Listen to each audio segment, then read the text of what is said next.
Londres.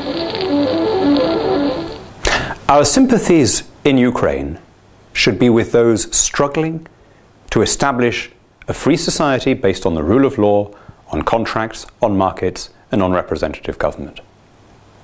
It's extraordinary in a way that that needs saying. But I've come across a very widespread sense online, in this parliament and elsewhere, that somehow the struggle was all created by an act of EU imperialism. And I really want to address those Eurosceptics who have stumbled into somehow aligning themselves with Putinism, or at least with making an argument in favor of Russian revanchism. Ukraine is an imperfect democracy, but at least there are people there who are trying to establish a society based on pluralism and openness.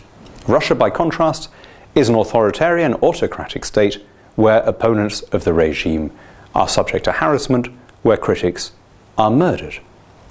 The idea that the government in Kiev was created by a European or American coup denies agency to the Ukrainian people themselves. You can't go there and not understand that this was a revolution made internally. Now, for what it's worth, I think the West did make mistakes in its approach to Russia. It's made some big strategic mistakes. It could have taken one of two perfectly coherent positions. It could have either said, do you know what, we're going to overlook the problems with Russian internal autocracy because we see the long-term strategic threats coming from further afield, and that would have meant having a kind of guarded entente. It would have meant overlooking Putin's disagreeable aspects and accepting his proposal for a Eurasian free trade area stretching from Lisbon to Vladivostok, a proposal he made in 2011. Or we could have said, no, this is a very dangerous regime, its behavior has placed it outside the Comity of Nations, and we will protect any neighboring country that asks for our military involvement.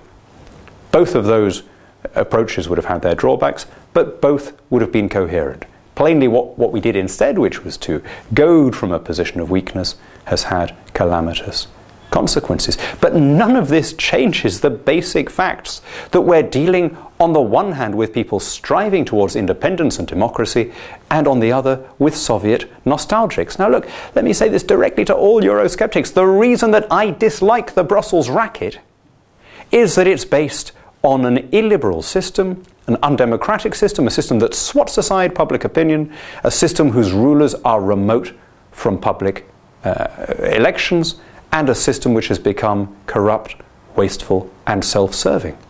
When I apply those criteria to Ukraine, I know whose side I'm on.